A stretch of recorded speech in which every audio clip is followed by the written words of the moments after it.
Welcome to the Fly Culture Podcast, bringing you interviews, reviews and fishing tips. Here's your host, Pete Tigers.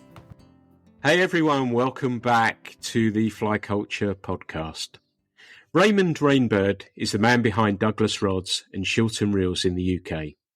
His story begins in South Africa, where he's owned and run a tackle shop, which ties in with his passion for fly fishing. Raymond, it's great to have you along on the Fly Culture Podcast. Are you doing well? Pete, I am very happy to be here. Thanks for the invite. I'm doing very, very well. Thank you. Enjoying the cooler weather from earlier this week, where we almost died of incubation. But it's been good. I'm good. Thanks very much for asking. Fantastic. And I'm sitting here in Devon. This is being recorded on a Saturday morning, about the 23rd of July. We've got a tiny, tiny little bit of rain this morning. The temperature's dropping back now, so thoughts are starting to turn to the river. It's one of the longest spells in trout season I think I've ever had without fishing, because it hasn't felt right to hit the river right now. But Raymond, where are you based and where is home water for you right now? So I'm based out in Cannock, Staffordshire side, and my home waters, I'm actually a member of the LADFA, so Leakin District Fly Fishing Association, and also have a little bit of ties in with the Peacock Club up in the Peak District as well. So home waters for me is LADFA waters initially, so some of the Dove, Churnet, Bentley Brook, and then of course up in the Derwent as well as the Wye. So I've been enjoying that for the last couple of months when the opportunity presents itself. But as you mentioned, with the weather, it's been a little bit tough the last week or two. Waters have been quite low. Been itching to get out, but kind of just holding back and waiting for that rain to come in and the cooler weather to make things a bit better for us. It's been really cool, isn't it, that having seen social media, it hasn't been sort of enforced or pushed. I know some clubs have said, look, we're not going to allow fishing on our club waters for a little bit, but it's been kind of interesting to see that people have actually made the decision themselves and actually said, it is a bit too much at the moment, I'm not going to go fishing. Have you detected that as well? Yeah, absolutely. I mean, even the LADFA members, although the club didn't say, we're not fishing, the consensus was from everybody was that, water's too low, temps are too high, let's give the waters a break and, we'll catch up when it's all better. So it's really great to see the members taking the initiative to kind of get off the water themselves and let it have a break while it's recovering. Yeah, absolutely. And coming back to your waters, your club waters, you've got a lovely mixture of stuff there. I've been lucky enough to fish the Dove and the Derbyshire Wye, and they're pretty special rivers, aren't they? The Wye, or the Dove particularly as well, but the Wye as well is pretty cool. I guess although it's limestone, it's pretty close to, I guess, the nearest to what you'd have as a chalk stream up there, isn't it? Yeah. Look, I've fished the Wye a few times. It hasn't been, I haven't been able to get up there as much as I'd like to. Probably in the time that I've been in the UK, I've been out there maybe 3 or 4 times. And I'm loving it. In saying that, I haven't really had the opportunities to fish a proper chalk stream down south, or some of the more well-known rivers, but the River Wye was phenomenal. I went out with some of the guides out there from the Peacock Club, so Chad and Adam. So the two of them, they took me out a couple of times and we spent some time on the Wye, but, beautiful dry fly fishing water. Just an amazing little section just to walk and enjoy as well as fish. Yeah, absolutely. It's absolutely stunning. I've probably talked about it before. The Dove is haunting me still, that it's the place I think I hooked the biggest grayling. I got a good look at it and lost it at the net while I was trying to get it across the river to get a photograph years and years ago. So I've got unfinished business there. But that sounds a lovely mixture of water. But I'm sure our eagle-eared listeners will probably detect that you're not from the UK. Do you want to tell us a little bit about where you're from originally? Yeah, of course. So, yeah, the listeners, some of them would have picked up. I'm actually South African originally. I say originally, I suppose ancestral line. Mom's English, grandfather's Scottish, grandmother's English, great grandfather's Irish. So there's a whole UK heritage there. But grandparents moved over with the military early with my mother, obviously when they were kids, and so born and raised in South Africa.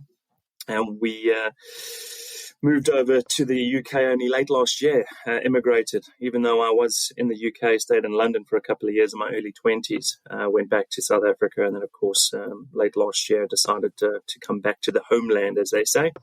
But yeah, born and raised in South Africa, done some phenomenal fishing out there. I don't know how many of the listeners have actually been to South Africa and heard about the waters out there. Some of the local species, yellowfish, smallmouth yellowfish, largemouth yellowfish, which kind of resembles the chub locally, although a mixture of the chub and barbel, I'd say.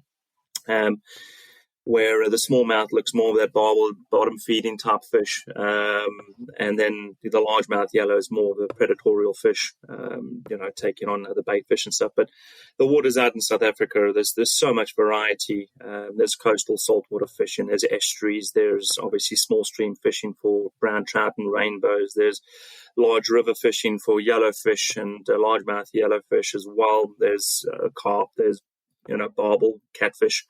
We were very different to the local barbel, so catfish, let's use the terminology catfish rather.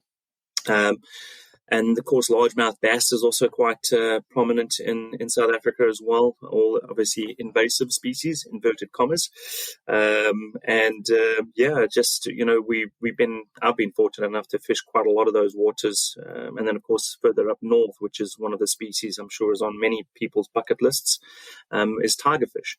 So there is quite a large variety of species to target in South Africa, and I'm always promoting the fishing in South Africa, and always looking to get people down there and arrange trips if I have to. Through my fishing career there, I say career, through my fishing history there. I've been able to make some good friends and contacts, competition, angling, as well as guide companies, and utilize them as much as possible just to kind of get friends and mates and people who are interested in getting down there and, set up something for them. So, if anybody is keen on that, they must just give me a shout, and I'd be happy to put them in contact with the right people, or even host it. I'd love to go down and go and fish again when I get a chance. So, started fishing at quite a young age. Wasn't in fly fishing initially, the usual, we call it in South Africa, papgooi, which is pretty much carp fishing. Sit on the bank, throw a rod out and crack a beer, which is the age-old tale of the original fishing. And then obviously through that, met a few people, tried a few different techniques, got into a bit of bass fishing on the lure.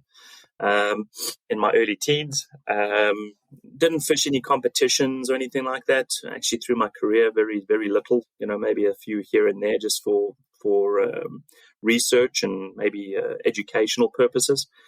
And then around 15, maybe 14, 15, I got introduced to fly fishing through my brother and my stepfather, my older brother. Literally, as they say, was hooked for life. A lot of my focus turned to fly fishing. A lot of my salary turned into fly fishing gear at that stage. And just started doing a lot of stillwater fly fishing for rainbow trout up in the Drakensberg Mountains, which is quite well known, with a variety of rivers out there, namely the Bushmans and the Moy, probably being the most popular for trout fishing in KwaZulu-Natal, the province. And then the still waters up in Drakensberg as well. There's some beautiful fish out there, some giant fish to target and land. So spent a lot of my time initially on still waters, which was great fun, including bass as well, which is, a different type of fishing, bigger rods, bigger lures, lots of splashing, top water bites, amazing on bass. And so that was the initial history of fly fishing for myself. It was actually only later in my 20s that I got introduced to river fishing. I thought it was a very difficult technique to learn, and there was all these different ways of fishing, and dry fly on a river compared to dry fly on still water. There seemed so much confusion around it. So I really kind of steered clear of that for a while. Sadly, I steered clear of it for quite a while, but eventually got into it and got introduced to the yellowfish species, as I mentioned previously in the discussion, and Euronymphing, which for me changed my life, especially on the big rivers that we fish. So my local water in South Africa was the Vaal River, which is pretty much one of the biggest, second pretty much to the Orange River in South Africa. But Orange River is a good 6-hour drive from where I was, where the Vaal River is about an hour's drive. Water's big, very rocky bottom, lots of fish hiding in between rocks and in rapids and fast water, slow water, you name it. So spent a lot of time Euronymphing and learning that technique, and then started to pick up a few fish, and then some more, and then some more, and then, like wildfire.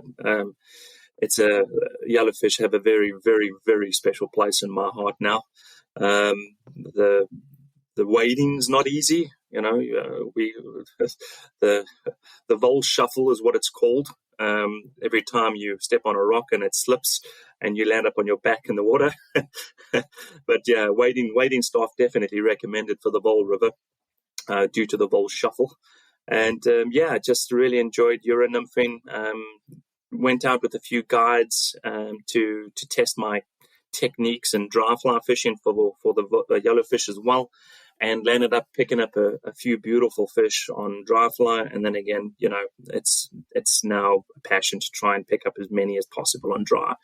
Euronymphing, we're quite successful, and it's a technique that you can be more successful at, but to target those risers and those cruising fish, just next level. It really is next level. So yeah, and that was, as I said, late 20s. It was about that time as well I started thinking about opening up a fishing store or some type of fishing business. And only because the cost of gear for me at that stage was quite excessive. It's quite high. So I'm a bit of a gear junkie, specifically in rods. And with the initial business idea I had, I used to watch a lot of YouTube videos, and the YouTube anglers have become so popular. The guys have got 1 million plus followers, 3 million followers, and they're all being monetized and making a damn fortune just by going fishing. And that was the dream. Yes, please. I'd love to be paid to go and fish and record every day. Not the easiest thing to do. I'm sure a lot of people will see.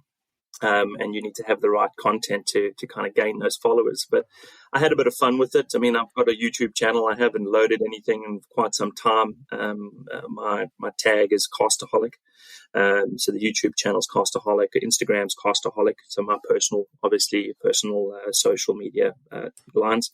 So, I tried it out for a while, and it was mainly with a bit of bass fishing and fly fishing for trout and some of the still waters. And that turned out to be quite fun. And as I said, during that, I ended up seeing a lot of these social anglers, YouTube anglers from the States, and watching a number of them. I started watching, several of them, and I don't know if any of the listeners have heard of the Guggen Squad. But before they became the Guggen Squad, I was following most of the guys, and them as a group kind of built this company called Guggen Baits, Guggen Rods. It's just taken off, and these guys are, probably the leading, YouTube angling, YouTube anglers globally, I would imagine, with the amount of followers they have. And again, mostly bass fishing. That's what they're really good at on the lure side.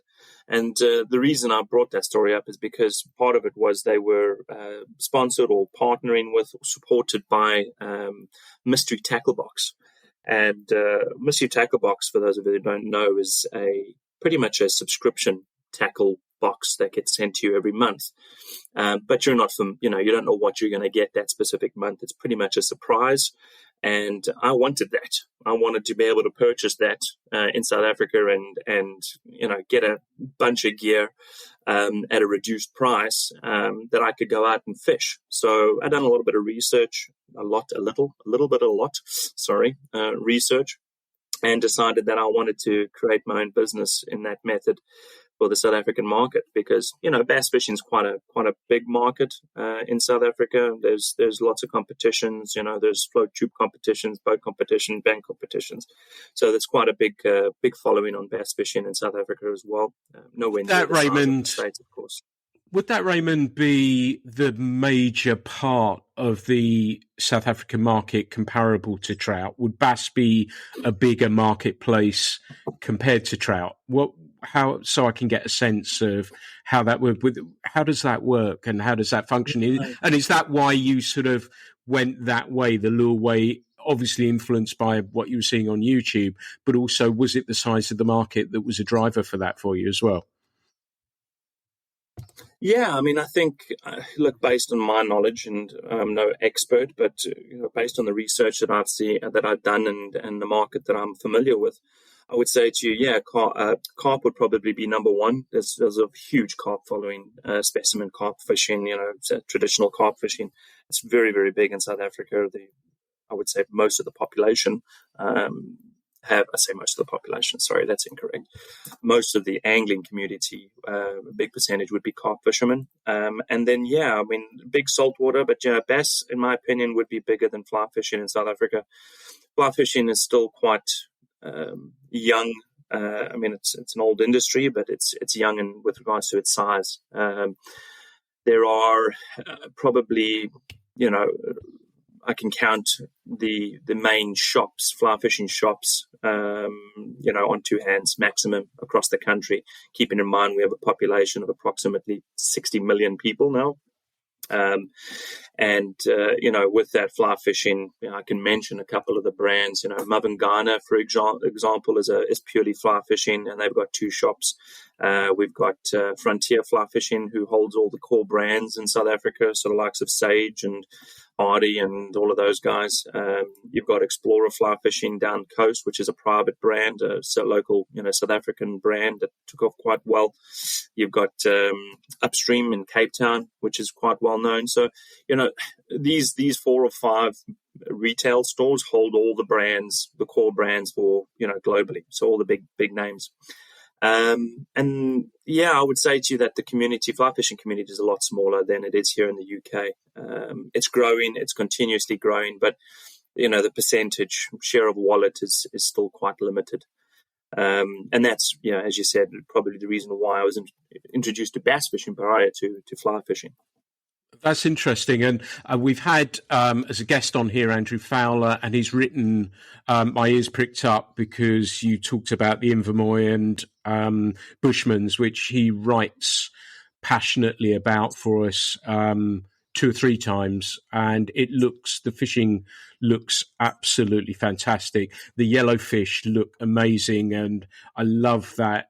They're very photogenic fish as well, aren't they? Your description of them was excellent, but they're such a beautiful fish as well. Almost gold, really, than yellow, aren't they? They're absolutely stunning, aren't they? Yeah, and it's when we go hunting for gold bars, terminology I use, a couple of the mates use when we go yellow fishing. Gold bonefish is another word terminology they use, but they are honestly phenomenal fish. They are probably more colorful and more bright in some of the clearer waters. The Vole River is still quite a dirty, I say dirty, it's quite a murky and sometimes dirty river, but it's a big river. It's a fast and strong river. So it's limited when it comes to the clarity, depending on where you are on the Vole. It's quite a long river as well. But if you look at places like Sterkfontein Dam, which is actually in KZN as well, KwaZulu-Natal, sorry, they're one of the peak, one of the preferred, or one of the top destinations for stillwater fly fishing for yellowfish, and that's where you hunt them on a dry fly or a dual dry dropper setup. But when they come out of those waters, gold is just doesn't justify. It's just incredibly photogenic, and you'll see on some of my Instagram feed earlier on when I was back in SA, you'll see some of the images are just absolutely stunning. So very photogenic and a hell of a fighting fish. I think pound for pound, it's got to be one of the best fighting fish out there at the moment. Yeah, I think they're on my list. I remember Fly Life magazine out of New Zealand. That was the first time I'd seen any sign or knew anything about them. Absolutely beautiful. Absolutely beautiful. One day, perhaps one day. But I'm interested to know that, obviously, having moved from there to the UK, how do you find let's circle first. We're going to move on to your fly fishing career and the direction that took. But how do you sense differences in the fly fishing scene here comparable to South Africa? And what I mean by that is, I guess you got easier access potentially to water, but also things like the culture and the age demographic. Do you detect any differences that you've seen since you've come over here? Yeah, actually, pretty much yes to all three. So, if we talk about access to waters, South Africa, it's a good and a bad at the end of the day. There's a pro and con to it. But in South Africa, there's very limited monitoring of the rivers, protection of the rivers. It's a very sad thing. So there's a lot of anglers out there that, can go to the local river, whether it's down your road or, an hour's drive, and just access the water from any area. A lot of the time it's owned by farmers, for example, along the riverside. So they may have, an entry, you pay £5 and off you go fishing for the day. No issues whatsoever. Where here I found, and again, please, hold me to my wording, because I'm obviously very limited with information with regards to accessible water in other areas, but I seem to think that there's a lot less accessible water here for people without, who maybe be struggling with funds or something like that. There always seems to be, you want to go fish some good waters, it's actually going to cost you quite a fair amount, and a lot of the time you're saving up for that day rather than going, hey, I'm going to go fish on Saturday because it's going to cost me £5. So, the accessible water in SA, far easier to get to any of the waters. There are some good waters as well. I'd say to you, if you're talking about tackling like the Moy or the Bushmans, there's lodges or hotels or resorts that are near the waters that you can go and stay at, but it will cost you, maybe £10 for the day. And it's not, there's limitations to how many anglers you can have on the waters, but it's not, it's not £500 for the day. So financially, it's a lot easier to access some of the good waters. However, those waters are a bit of a drive away for most people because they're in the mountains, they're in the bush, away from the urban areas, which is great for fishing, of course. And again, as I said, just low cost. So I find that locally, some of the waters I've wanted to access, and, I've had the fortunate capability of fishing the Y and the Derwent with the Peacock guys. But, they're also quite pricey to get out to, for a normal day fishing or going through the Peacock Hotel. Well worth it, don't get me wrong. But, if I had to compare to South Africa, it's certainly, a financial strain on some of the anglers who want to get into the youngsters that want to start fishing. They don't have access to those really nice waters and to really see what it's all about. That first take on a dry fly, being sipped off the top of the water, or being the mayfly being hit mid-air. The new kids in the industry aren't going to be able to see that because it's quite costly to go and do that. So I think that's the first thing. Accessible water, definitely more easier in SA, but. Yeah, I think second point there was age demographic. So on the age demographic, it was actually the first thing I mentioned. I attended the BFFI in February this year. So that was kind of the first outing, kind of the launch of Douglas into the UK. And what I was really surprised about attending that show, it was last minute, so no big stand, just a table, rods, reels, a bit of a banner in the back, and roped my brother into joining me for the day, and done all of this with a broken foot. I'll tell you that story as well just after this, because it ruined my fishing for a couple of weeks. So when attending the BFFI, the biggest surprise for me was the lack of youngsters in the fly fishing industry. And again, no insult to, the legends of the industry and the guys that have been fishing for, 50 years. But I'm worried about what's to come. There is so little. I mean, I've met a good couple of anglers, and you would have spoken to a number of them on your podcasts. Example, Chris Flay from Flay Fly Fishing. Him and his mates, the group of guys like Adam and Chris and Stephen, and all of these guys are, late 30s, except for Adam, he's in his early 20s. But these guys were almost the youngest there. In their late 30s. There were so few people coming through in their teens or the 20s for these fly fishing shows, where in South Africa there seems to be a lot more youngsters going into fly fishing. It may be because I was around the competition scene, and saw the youngsters coming in and being driven to come and join us and learn a lot more with the provincial teams. But I found that to be quite surprising, especially at the shows locally. And again, as I said, worried about what's to come, because as the world changes from a marketing side, everyone's moving to social media to brand and, get that information out there. And, the majority of people that are online nowadays is, the teens and the 20s. So it's, who are we targeting? Are we targeting the elder, anglers, or should we be targeting the youngsters or driving them to get into the industry? So that was a big eye opener for me.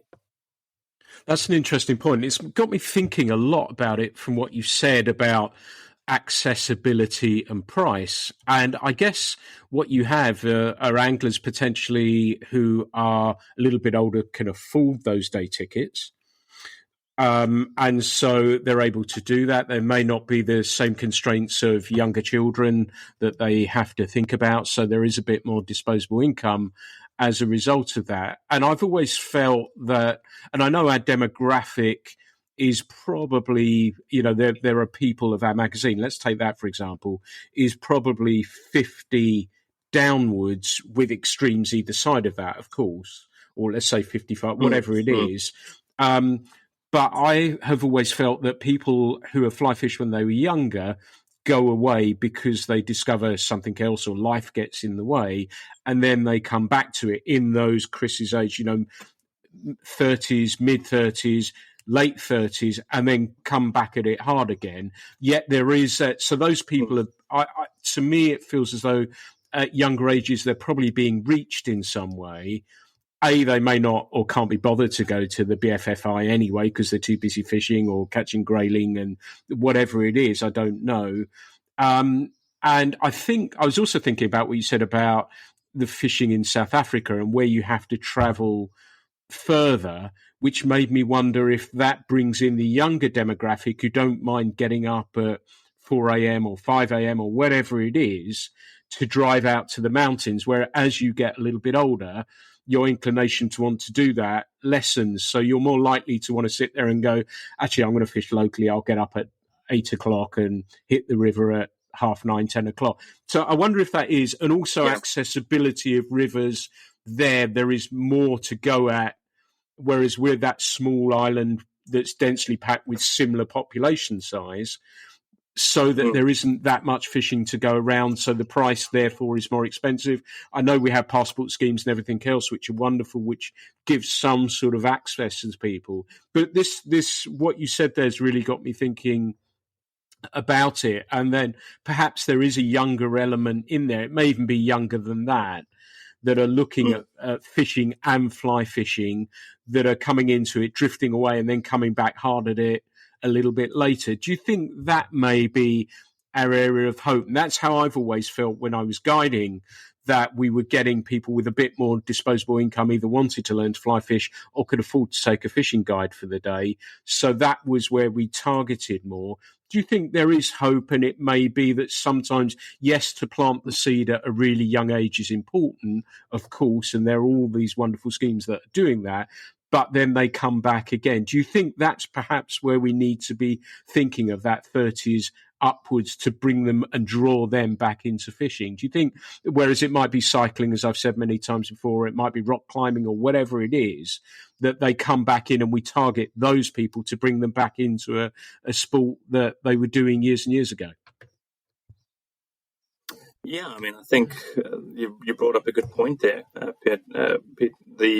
And I was just thinking back to my early, 20s, late 19s. Although I was, fishing as often as I could, a lot of the time I was also drinking with mates and meeting girls and doing all those type of things. So I suppose you're right. I think a big part of it could be the fact that late teens, early 20s, they're more interested in other things with their friends, and as they get older, their responsibilities increase as well, and their timings decrease with the responsibilities. So that possibly could be a good reason. You're probably right there, Pete. I think you're definitely onto something as well there.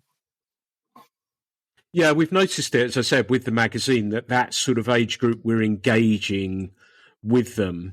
And yeah, I'm maybe up for more debate with people about this, and that, maybe where we may be missing a trick and trying to draw those in and go from there. But coming back to you for a second, so you had the secret tackle box, and then it seems to me as though fly fishing came into it, and I believe, did you sell secret tackle box, and then that was to help you concentrate and focus more on fly fishing, and then if that did happen, why did that focus move away from bass and largemouth and everything else into fly fishing? What was that point that made you realize this is where I want to be with my fishing?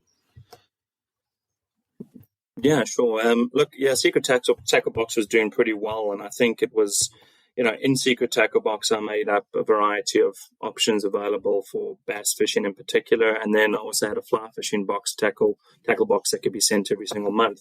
So in combination between the two of them. But around that time, my day job, shall we say, really got a bit hectic, and I needed to be a lot more involved in it. I was traveling quite a lot more. So the company wasn't getting the attention it needed to expand and actually and take off. Look, it was never going to be a business that I could retire on based on the size of the angling community in South Africa. As I said, it's nowhere near the US, where these businesses are doing extremely well. And I would imagine the UK, something like that, might actually do extremely well as well, which is something on the back of my mind to possibly look into for future. But at that stage, my day job required my attention, and that was the main income for myself and the family. So decided to kind of sell it off to a bass specialist, bass warehouse down in KZN as well. Brian and the guys there were doing, they brought in all the brands from the US, and they were purely focused on bass fishing gear and saltwater gear down the coast. And it's just something that fits really nicely with the company that side. So they were able to, if you can imagine, get the product at cost from the States, and then they were wholesalers, so they would still make two margins before it got to the distributor or the retail store, and now they could sell retail in the box and actually be a lot more profitable. So yeah, I ended up selling off to the guys. I didn't make any money. I kind of broke even at that stage, but it made me realize that the amount of work, physical work that needed to go in, was challenging, having the day job as well. And then around that stage, I ended up joining the provincial fly fishing team. So again, still very passionate about fly fishing and wanted to learn as much as I can. Joined the Central Gauteng team. You may know Brett van Rensburg and Daniel Factor. These are pretty much our top 1 and 2 competition anglers in the country, and they travel all over the world for Commonwealth and World Champs and all that type of stuff. And Brett heads up the Central Gauteng team. Daniel, I think, has now moved to Western Province provincial team. So joined Brett and the team and just started to fish a lot more with them. Attended the provincial, comps and things like that on the Moy and on the Bushmans, which is, as I mentioned, and as you've already heard, phenomenal waters to fish. At that stage, was actually with Secret Tackle Box. I was already looking for brands that I wanted to call my own for the South African market or African market, if I could. And I started hunting around for these brands and found Moonshine Rods was the first fly rod company that I took on board. I'm not sure if anybody's familiar with Moonshine. You might have seen them. They're quite active on social media. And they're pretty much a small batch fly rod manufacturer in the States. So they import their blanks and then they finish and turn reel seats in the US and eventually supply into the market. Great rods, reasonably well priced. But unfortunately, the original agreement with Moonshine, so I had already brought in stock into SA and started to promote them.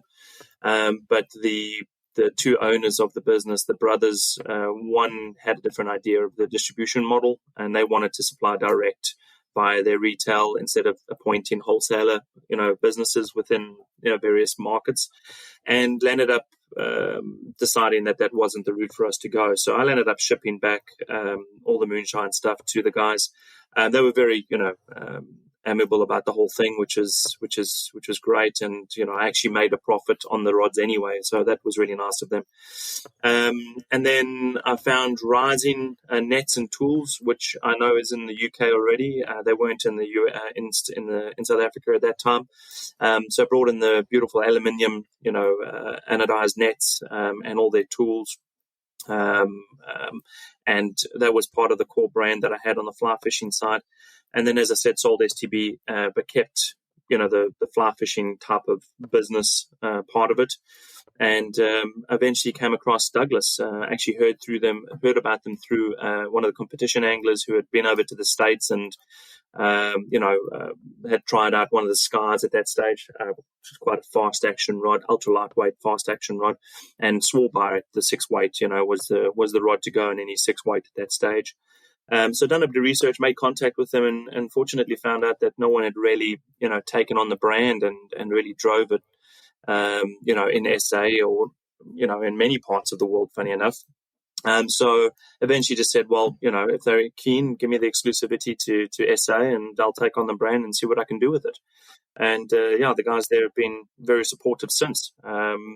So had Douglas and Rising brands as my core, my own brands. Shilton Reels, obviously being a South African brand and manufactured in SA, had access to them as well, which is, when you talk about reels in South Africa, that's top of everybody's mind.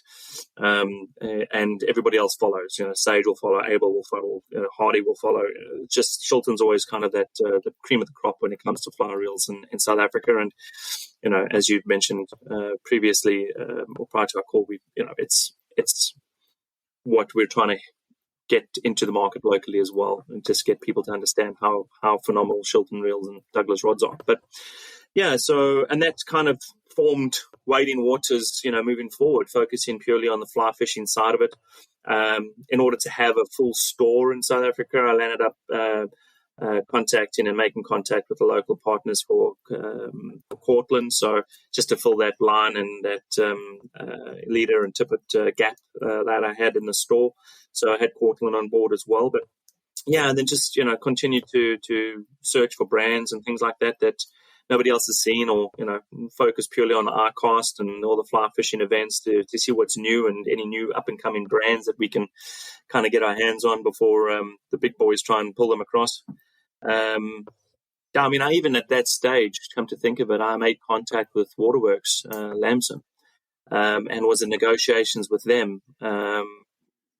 That didn't happen, unfortunately, because one of the core retail or wholesalers in South Africa I mentioned earlier, Frontier, had, let's call it 15 years ago, had Waterworks or Lamson Reels and just didn't really do much with them. So I thought it was an opportunity for me to, re-spark it.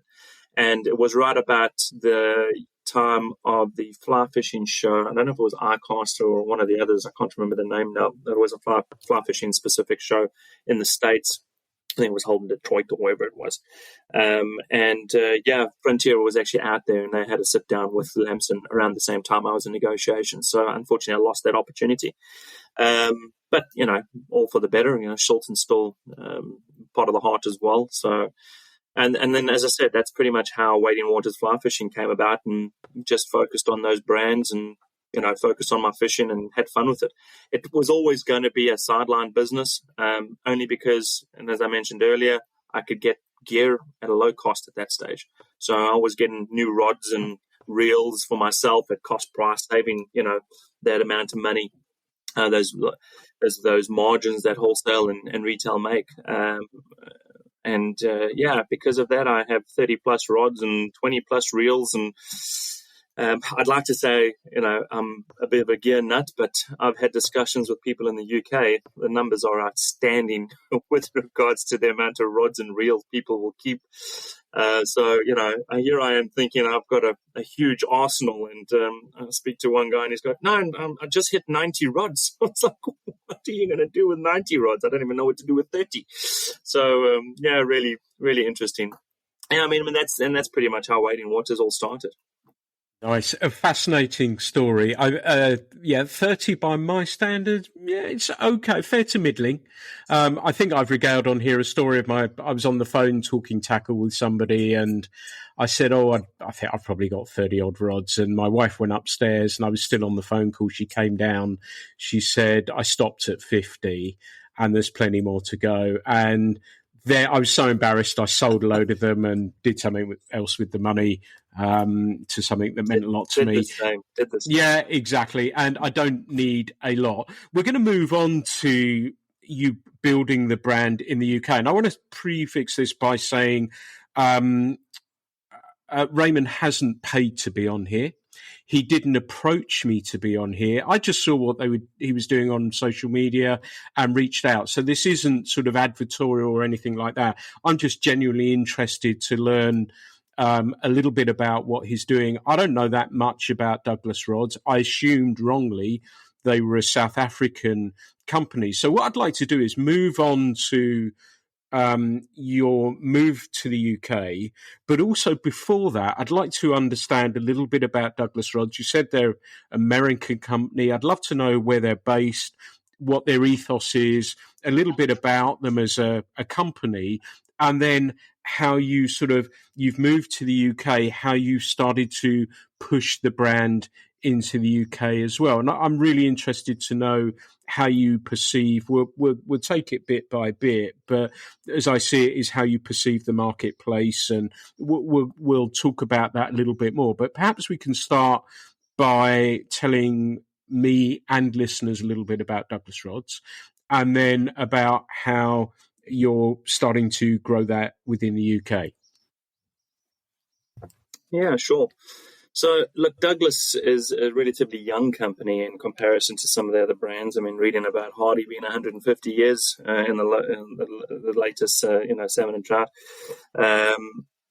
Douglas was started about 2014, if my memory serves me right. So, call it a 8-year, at most, probably an 8-year-old company.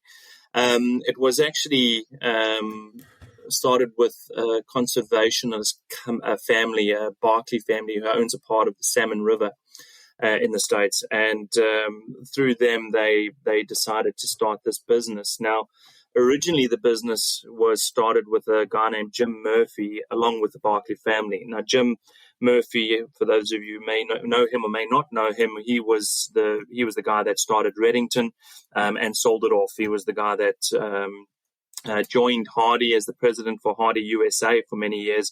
And then, through a number of other business, creations and selling off these wonderful brands, eventually joined and started up Douglas with the Barkley family. Jim was there for only a couple of years, but during his time, he hired a rod designer by the name of Fred Kontawi, and make sure I get that name right. Kevin from Douglas wanted to pronounce it Maui, Kontawi. And Fred's actually been phenomenal for Douglas in rod design over the years, so much so that the rods have won several awards via, the very well-known Yellowstone Angler shootouts and reviews by various, well-known USA fly fishing focused companies. Hatch Magazine, Trident, just to name a few others that popped off the top of my head.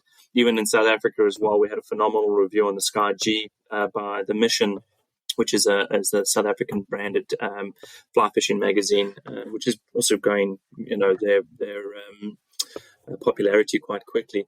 But yeah, Douglas has done extremely well. They originally launched the DXF range, which is kind of the mid-price product within their range, and Fred designed that, and obviously won some phenomenal awards, or just the write-ups and the shootouts were just fantastic, and that was kind of what really kicked off Douglas's brand and name, having this phenomenal mid-priced rod. And through that, they obviously started to grow on it and build other models and series in it. The Sky won the shootout as well in the 6-weight I mentioned to you a little bit earlier. The Sky 6-weight, more of a fast action, more modern action type rod, so faster, lighter, more accurate. They also launched the Upstream, which I'll tell you, further in the discussion, has become extremely popular in UK already. It's kind of one of the go-to rods for the guys locally, especially for the small stream fishermen. Then they more recently launched the LRS, which is your, I want to say, budget-conscious angler, but wants to kind of get out there and, fish a variety of species. So they're kind of freshwater, saltwater parts on them, straight from 3-weight all the way up to I think they've got double-handed 2 pieces as well, and all types of stuff, or switch rods as well in the LRS range.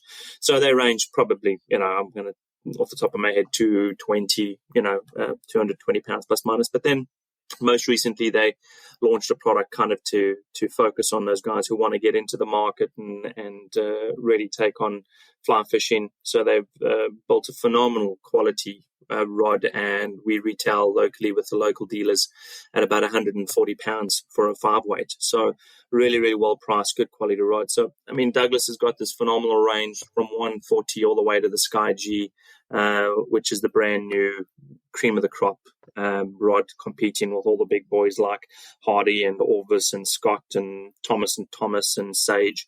You name the top players in the market. This rod has, well, through the shootouts, kind of taken on everybody, and I want to say make them look a little silly because they're charging so much for a rod, where Douglas has come in far under them, and with a rod that is outperforming some of these bigger brands as well. So they've spent a lot of time and effort in building this brand.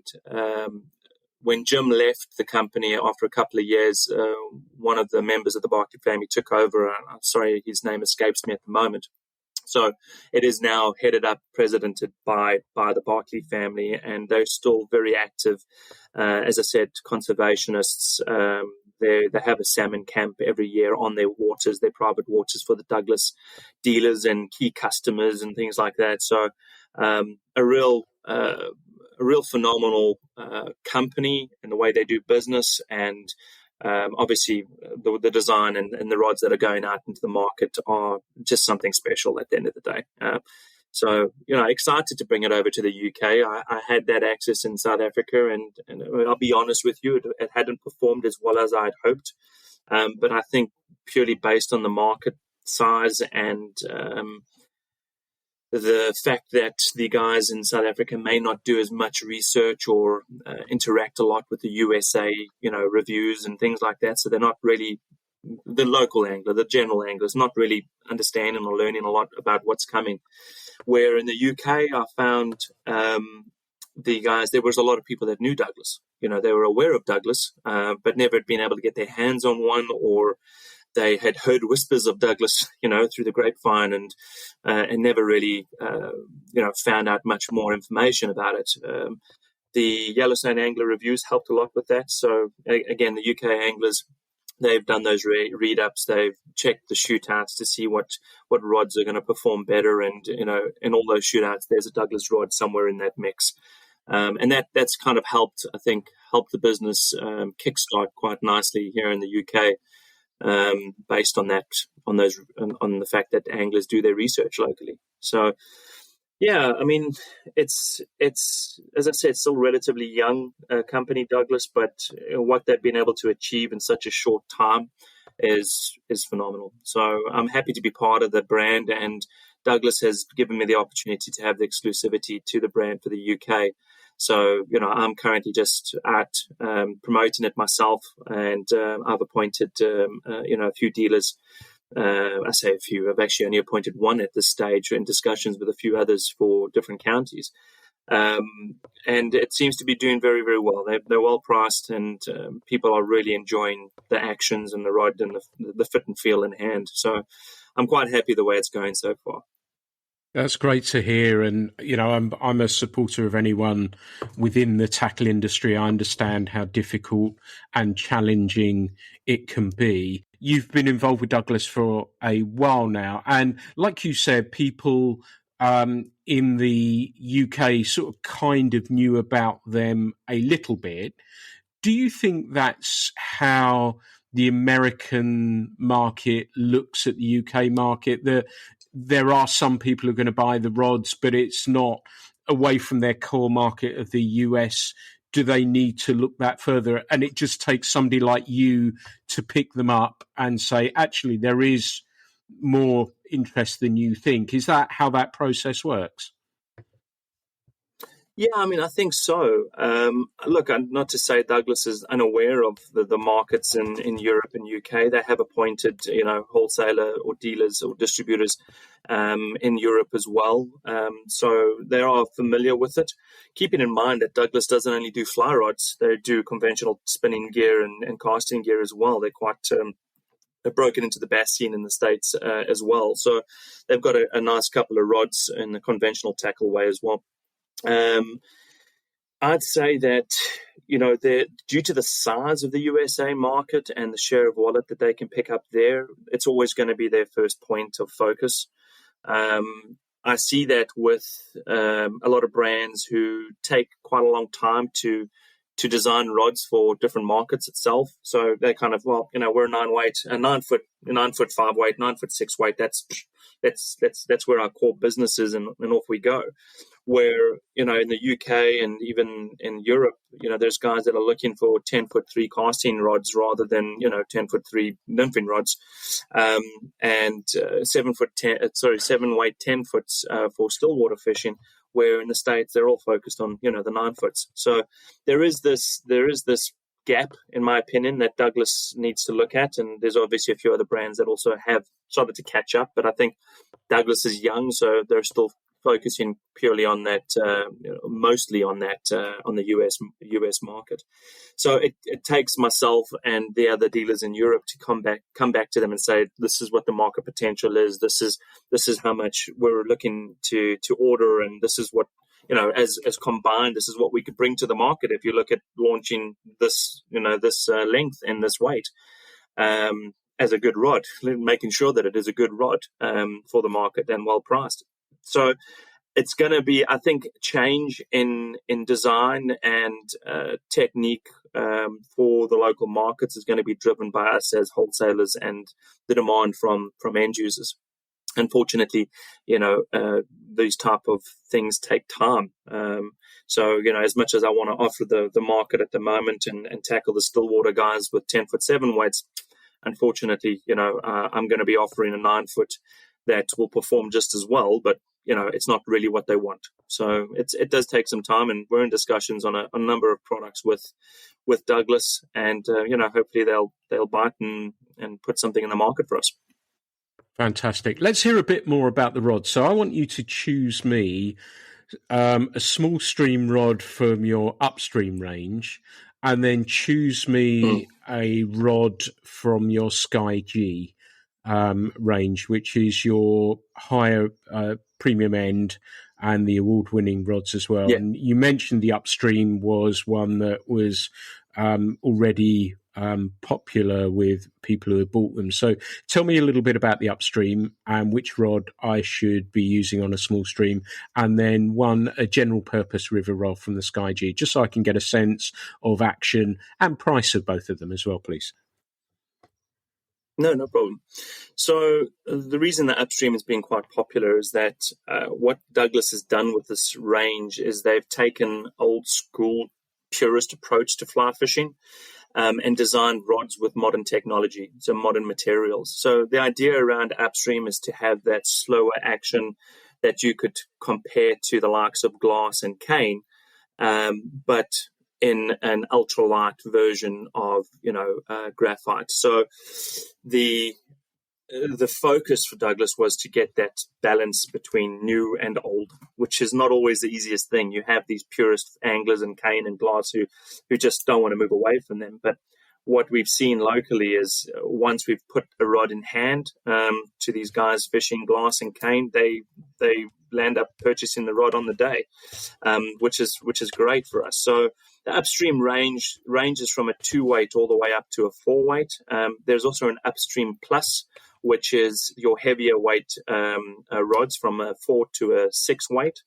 So on the upstream, as I said, those are pretty much going out the door quite well at the moment and really in demand. So the 3-weight, let's go with the 3-weight 8'3" 4-piece. Would probably be a good choice for the local rivers and streams for those guys who are looking to present a dry fly in such a way that is artistic. It is certainly, I would say to you, it's a dry fly rod through and through. There's really, in my opinion, not anything else that you want to be casting on that rod. They are ultra lightweight. They've got this beautiful ring reel seat, cork ring reel seat, where the upstream plus comes with the screw. This is just a ring cork seat, so it's really designed for those small stream, index finger on the blank type casting, just to present those dry flies in the perfect spot. So yeah, the upstream 8'3" is probably going to be the more popular model at the moment. However, one of the rods that has started to take off in the upstream as well is the 4-weight 8'8", also with the ring reel seat on it. This was actually recommended to me by Douglas. So I had brought a couple in. I haven't really fished them at all. And the Douglas team, or Kevin from Douglas, just came to me and said, listen, if the guys haven't tried it yet, get a 4-weight 8'8" in the guys' hands and just watch their response. And yeah, I mean, obviously you put in the rod in hands, you just see anglers light up when they cast in it. Chad, who's one of the guides at Peacock and one of the guys I've appointed as a wading waters flight kiteist, is actually keen on. He's actually got the Douglas range with him, so he guides with his own Douglas rods, with the upstream versions. And then, of course, the DXF versions as well for customers. So, he swears by it. He loves the old school type of purist, casting techniques and actions. And the day I actually went to the Peacock opening day, where they had a little event at one of the halls there in just outside of Bakewell, and Chad was there, and I met Chad for the first time. And same day he walked out with an upstream while he was casting outside on the bank, and just said, "This is nothing like he's ever tried." So yeah, I mean, I think the upstream is going to be, and it has already. We have already seen the demand in it, and the guys loving it. So yeah, upstream 8'3" 3-piece, 3-weight, or possibly the 4-weight 8'8" would be a good choice to have a look at for your listeners if they're interested in looking for a brand new dry fly rod that is really something unique. Really, really something unique. And price? What about price? G, sorry. Prices on the upstream range, I think it's from about $480 up to about $550, if I'm not mistaken. So all your approved and Douglas stockists will have around that price point, just depending on the 4-piece or 6-piece, and of course on the weights. But they're ranging between $480, I think, at $550. On the Sky G, so this is one of the rods that has really been making some significant waves in the US. When they launched it, it's probably about 2 years now, if I'm not mistaken. The prior year to launch, they had it at one of the shows, and they also handed a prototype, or the first of the stock, to Yellowstone Angler and the crew there to test alongside all the other players in the market. And the 5-weight just took top spot.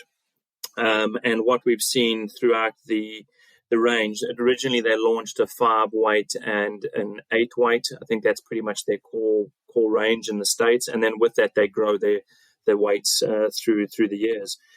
just to keep it nice and fresh. So since the 5-weight and 8-weight were launched, the 6-weight in saltwater and freshwater has come out now.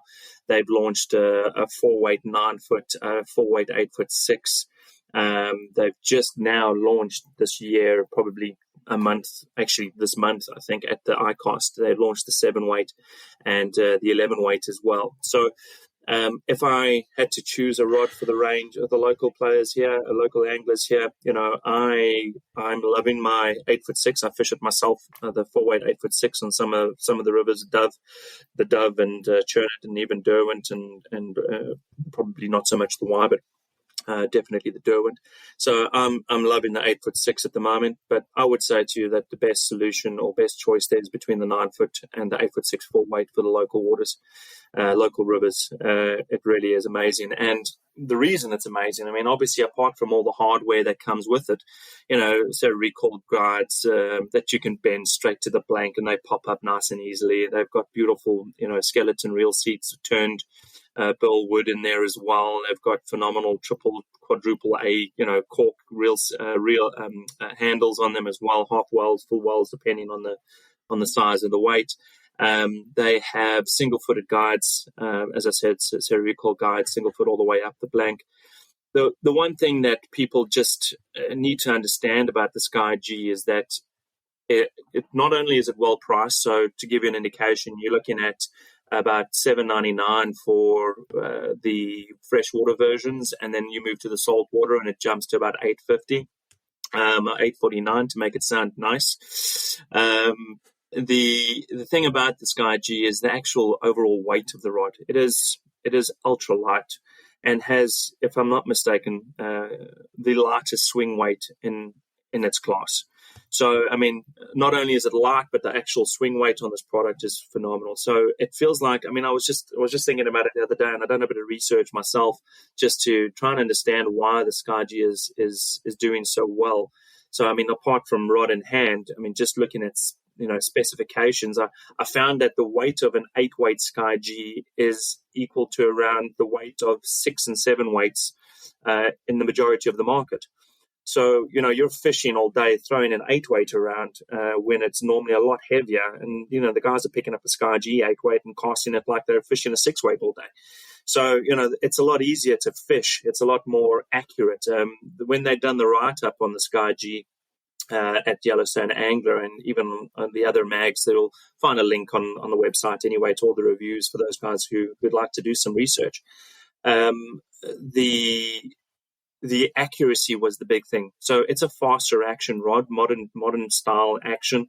It's faster, but they've designed that upper end of that rod in such a way that it's pinpoint accurate. It may not have the presentation of the upstream, but it's damn close for a faster action rod. And that accuracy at, probably up to 60 foot is just, it's almost unmatched. And, you've got to take my words with a pinch of salt. I am going to be biased in certain aspects. However, I just feel so passionate about these specific rods that, if you haven't, try and get your hands on one, make contact with the dealers. A Melanin Green up in Bakewell stock them. So if in the Peak District, swing past and, go cast a rod, you'll just see why they're doing so well in the States and why I want people to get them in their hands.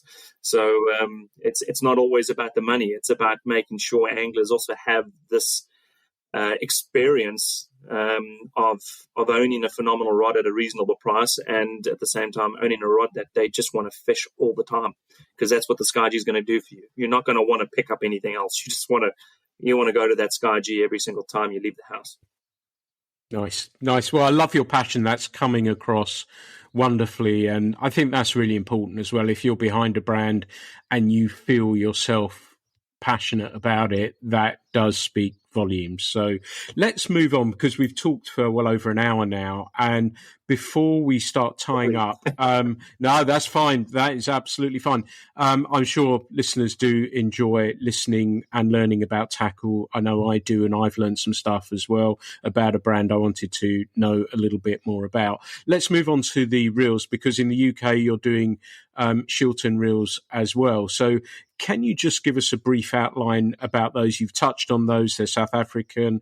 I know primarily saltwater anglers will be aware of them, but also they do freshwater as well. Can you give me an overview of Shilton rods and what they're all about?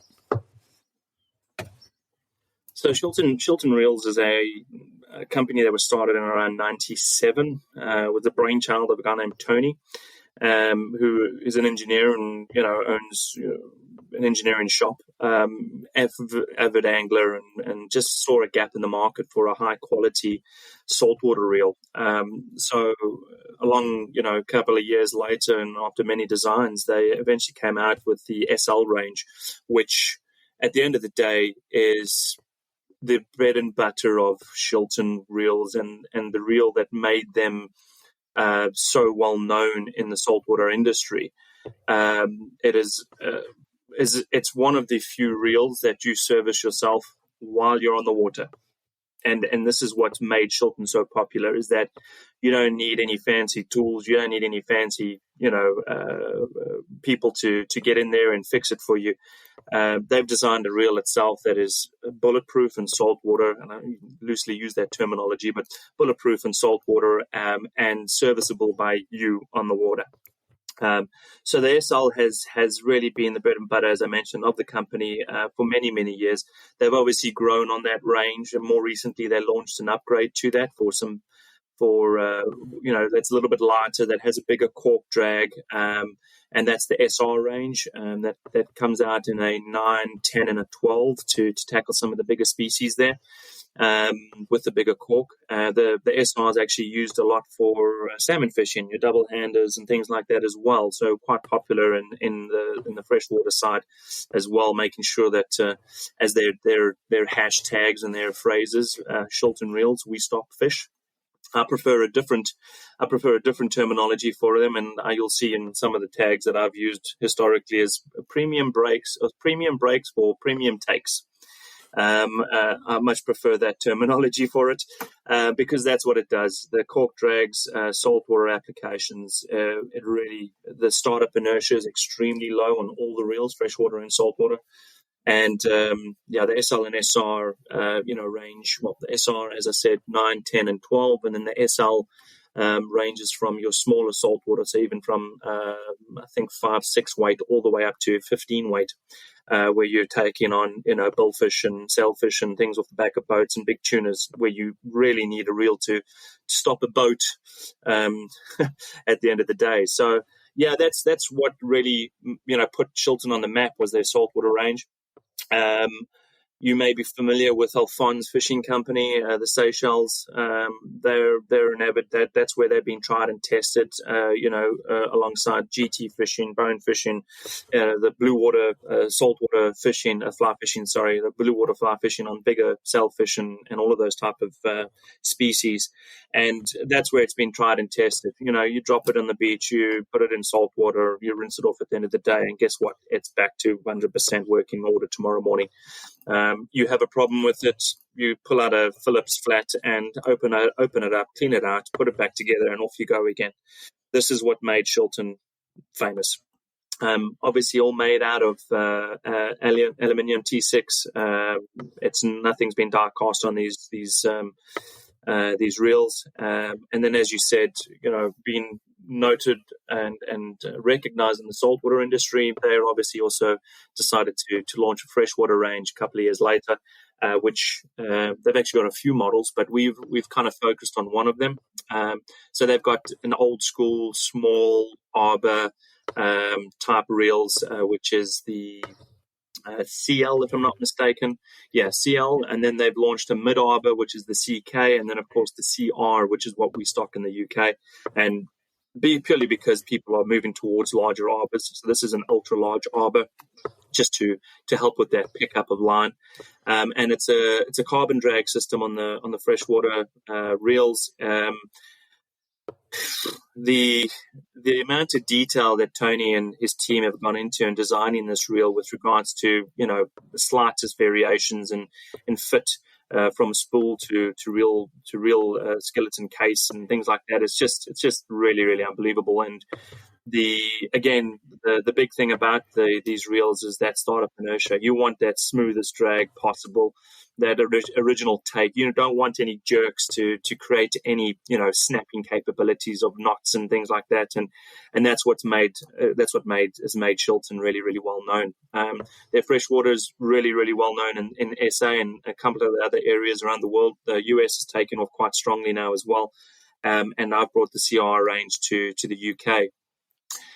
In short, and I mean, I'll be open and honest with you guys, to yourself, Pete, as well as your listeners. The CR range, it'll stop at 10 kilo fish. It has. I mean, I've pulled yellowfish out of the Vol River on a 3-weight 10-foot nymphing rod with a CR2 designed 2, 3, 4-weight reel, or 2 or 3-weight reel, and I was stopping 6, 7, 8 kilo fish. I pulled a 9 kilo carp out of the Vol River, fast running water. The drag is just designed. It's phenomenal. Now, you're going to use that drag on some of the rivers and streams in the UK. It's highly unlikely. As one of my customers said after he bought it, it's a line holder for me. Yet he still bought it. Because at the end of the day, this is a reel that you will probably never need to replace. And if you wanted to catch bigger fish, or you had the opportunity to find something like a big chub in the same river, or something else that you're worried that you're going to need a decent drag on, the CR2, which is that 2-3 weight, is the perfect reel for you to have on hand. They're ultra light, they're really well balanced, and as I said, that ultra light, ultra low startup inertia is the reason that I promote them. Fantastic. And you've described them really, really well. I'm in the market for a new reel. So after we've spoken, I'm going to go on to the website and have a look at that. One of the things you deeply impressed me with was the term startup inertia. And for our listeners, and you did touch on it there as well, if you are buying a saltwater reel, that is the first thing that I look for. So if you just pull the line from the reel should engage straight away. There's no backward movement from the reel when you pull it. There's nothing straight away. And that's one of the first things I look for on a saltwater reel. So a huge thumbs up for that as well. So I'm going to go look at them. Funnily enough, my friend Duncan was telling me about Shilton reels. I'm getting a double-handed bamboo rod, and he said he's from Zimbabwe, so he knows them well. He was saying to me that's something you should look at. So we were just talking about them, unbeknown to him that I was going to be talking to you as well, that he mentioned them to me. So I'm going to go have a look at those in a minute. Before we sign off, you seem to me, we've not met, young guy, cool fly angler, beard, baseball cap, everything I hope for in fly fishing, but you've had open heart surgery, and I wanted to make sure that you were okay. Are you fit and well and everything's good with you? Yeah, it was one of the reasons. I say one of the reasons, that's not true. I landed up identifying, had some heart palpitations and some chest pains when a couple of years back. For those listeners, and don't want to give my age away, but I'll turn 40 in October. But at the ripe age of 36, I landed up with a few chest pains and landed up in hospital where they identified I had a bicuspid valve, which is a heart defect from birth. And that bicuspid valve had created an aneurysm on my ascending aorta. So unfortunately, there was no other solution but open heart surgery. And if I hadn't gone for it, then, I wouldn't be here today. Surprisingly, the doctors said to me if the aneurysm had burst, I would have 10 minutes to get to a table for operation. So it was very unlikely I'd be able to do that, based on where I was staying at that stage. So, yeah, I at 36 had open heart surgery. I was out of action for about 6 months, recovering, took some time off work. They were very kind enough to give that to me. And yeah, since then, just been recovering and changing mindset. It was a big challenge, waking up one day and realizing that you're going to go onto an operating table, and there's a, fortunately not a very high percentage, but there was still a percentage chance that I wouldn't wake up the next day. Not many people, well, I'm sure there is a lot, but the majority of the world hasn't experienced something like that.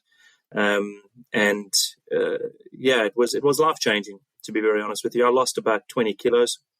I was more of a heavy set guy. I'm still a bit heavy, but I lost about 20, 25 kilos after the hard op, and changed my lifestyle. We decided, I was very career driven at a young age, so it was all about making the top, and decided that we would start a family. So myself and my wife at that stage, after heart surgery, we tried for a child, and hence the reason we're in the UK. I have a beautiful 18-month-old son who was already got a Orvis fly caster in hand, trying to teach him how to do some casting. That was one of the reasons we moved to the UK, was to make sure that he has a better life for himself. And here we are. Fantastic. Raymond, it's been brilliant talking with you. It's been brilliant listening with you talk with so much passion about something that clearly means a lot to you. I'm pleased you're well. Thank you for taking the time to talk with me today. How can people find you and learn a little bit more about the products that you have with Wading Waters UK? No problem. Thanks, Pete. It really has been a pleasure chatting to you today. And the podcasts are one of my weekly routines, so looking forward to the next one. As for contacts, for myself personally, as I mentioned earlier, I've got Castaholic as my tags on YouTube, as well as all the other social medias, Instagram in particular. And then, of course, there is Wading Waters UK. So Wading Waters _UK Instagram, and Wading Waters Fly Fishing UK on Facebook. And lastly, of course, wadingwaters.co.uk on website online. So if anybody's interested in the reels and rods, they can go on the website. Take note, there's more Shilton stocks arrive in the next couple of weeks, so you might not see it online at this present stage on the CR models. And you can also obviously look at the Douglas Rods online. And then, of course, there are a few dealers like Melanin Green out in Peak District, Bakewell, who stock all the Douglas Rods. So if you're in the area, pop around, go and see Maria and John. They are keen supporters and really, really nice people, very passionate about their new business. So the old Orvis shop, if everybody doesn't know. Fantastic. Raymond, thank you so much for being a guest on the Fly Culture podcast today. Pete, again, been an absolute pleasure, and thanks to all your listeners as well. Thanks, everyone, for listening to the Fly Culture podcast. Here's something to think about, given what Raymond was saying as well. Life is very, very short. And if you haven't spoken to a fishing friend or a friend in a while, give them a call, see how they're doing. This one as well, my friend Mark Kay is having a really crappy time with health at the moment. So I'm sending I had a long conversation with him yesterday. I'm sending my best wishes to him right now. But thanks, everyone, so much for listening to the Fly Culture podcast. The Fly Culture podcast is brought to you in association with Fly Culture, a quarterly print magazine. For more information, please visit flyculturemag.com. You can also find Fly Culture on Instagram, Facebook, and Twitter.